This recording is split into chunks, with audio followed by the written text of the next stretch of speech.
안녕하세요. 안녕하세요. 반갑습니다. 반갑습니다. 네, 반갑습니다. 서유진 목사입니다.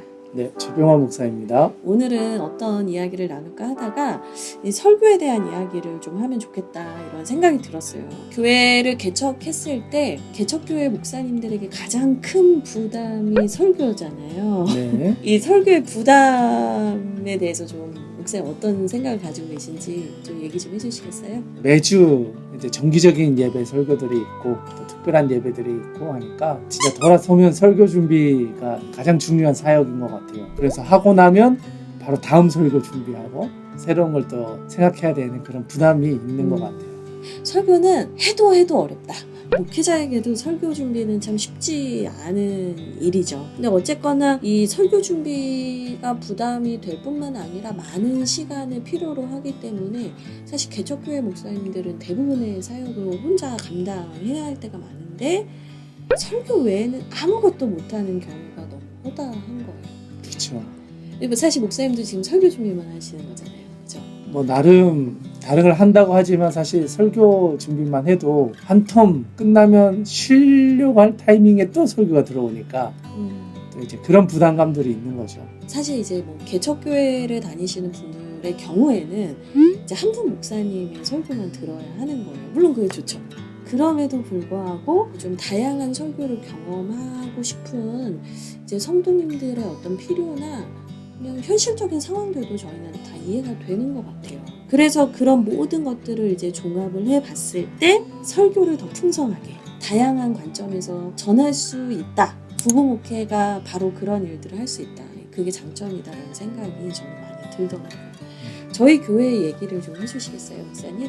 네, 아무래도 부부가 같이 목회를 하다 보니까 또 우리 교회가 나가야 할 방향에 대해서 남자들이 놓치기 쉬운 부분들, 여성이 또 놓칠 수 있는 부분들을 서로가 보완해 주는 것도 있는 것 같아요. 똑같은 본문으로 설교를 하더라도 이제 남성 목회자가 전할 때 전해지는 메시지와 또 여성 목회자가 전했을 때 느껴지는 그 메시지가 충분히 다르고 공감되는 것도 다르고 또 거기에서 표현되어지는 그 디테일이라든가 정서적인 공감이라든가 이런 것들이 다르기 때문에 어떤 면에서 본다면 남성 목회자의 설교와 여성 목회자의 설교를 다 듣는 거는 성도들에게 참 유익한 것 같다. 그런 생각이 드는 것 같아요. 네, 맞아요. 하나 예시를 들면 최병환 목사님은 1년에 52주 설교 중에 예화가 있을 때가 한 번 있을까 말까요. 반대로 저는 이제 사회 이슈나 뭐 문화나 뭐 드라마 얘기, 영화 얘기, 뭐 책 얘기도 하고 또 예화도 얘기하면서 공감대를 형성해 가면서 설교를 하는 편이에요. 전혀 색깔이 다르죠. 물론 저도 이제 성경만 읽고 시간이 없을 때는 강의 설교 형식으로 하긴 합니다만 접근하는 방식이 좀 다르다 보니까 부부인데도 이렇게 설교의 형태가 달라서 뭐가 옳다가 아니라 저마다의 설교의 어떤 특징들이 성도님들에게는 많이 유익하다라는 피드백들을 저희는 받고 있는 것 같아요. 서로의 설교에 대한 피드백도 사실은 좀 많이 하는 편인 것 같아요. 그리고 또 부부기 때문에 리얼하게 할 수 있는 것 같아요. 길다, 지루하다, 졸린다, 뭐 이런 피드백들이라든가 뭐 구체적으로 제가 그런 피드백을 해드린 것 같잖아요. 피드백을 할 수 있는 건 부부기 때문에 가능한 것 같아요. 예, 제가 그런 피드백을 해드린 게 아니고, 예, 저희는 이제 건강한 언어로 사랑의 안에서 서로의 설교를 피드백을 하죠. 근데 이제 중요한 건 매주 설교의 실제다.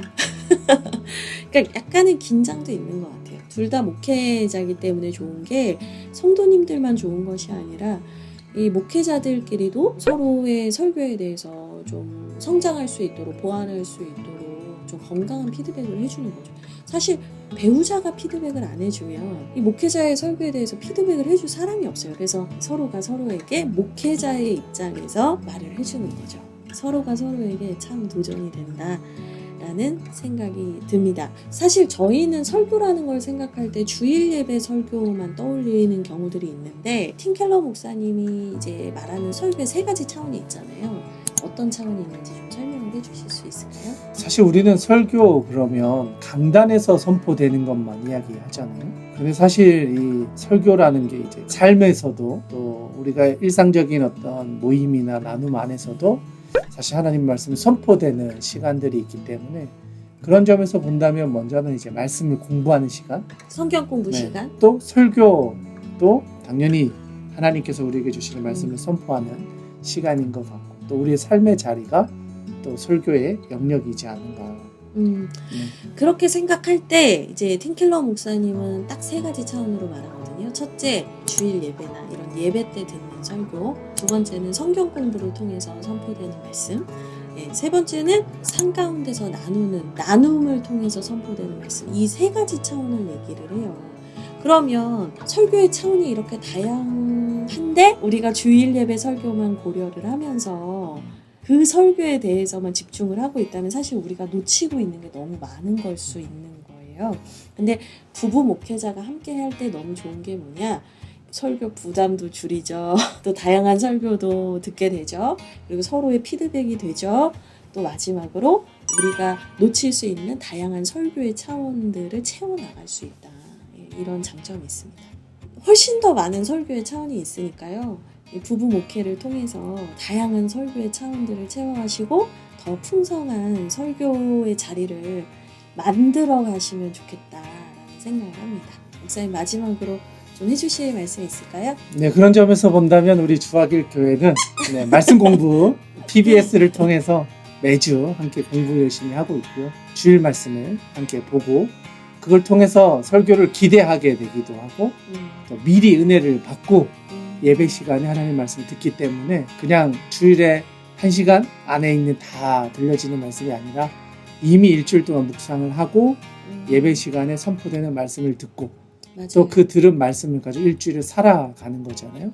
그런 점에서 본다면 이제 선포되는 말씀과 또 들려지는 성경 공부의 밑작업들 그리고 삶의 자리에서 일어나는 역동들까지 말씀이 일상으로까지 연결되어지는 여러 가지 복합적인 은혜를 누리고 있지 않나 그런 생각을 좀 해봅니다. 그리고 이런 설교의 풍성함이요 결국에는 말씀에 대한 갈망을 더 건드리는 것 같아요. 저희 교회도 이제 아까 말씀하신 것처럼 귀납적 성경 연구를 미리 배우고 그 다음에 이제 주일 설교를 듣는데 설교 말씀이 더 잘 들리신다라는 말씀을 많이 하세요.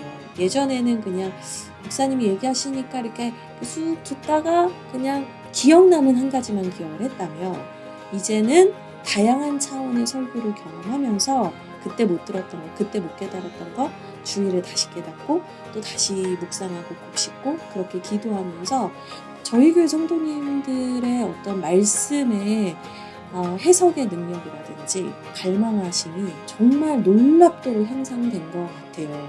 아직 저희가 1년이 채 되지 않았는데도 벌써 그런 열매들이 나타나고 있습니다. 여러분들도 여러분의 부부만의 어떤 색깔들을 꼭 찾아가실 수 있으면 좋겠다라는 생각을 합니다. 그런 점에서 특별한 정해진 틀은 없다. 우리가 만들어가면 되고 또 우리 스스로 또 하나님 앞에서 결단하고 주신 달란트를 잘 사용하면 된다.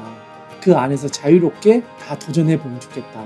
네. 그런 생각이 듭니다. 네, 그럼 저희는 오늘 여기까지 하고요. 다음 주에 마지막으로 내용 고심해서 찾아오도록 하겠습니다. 감사합니다. 안녕. 안녕.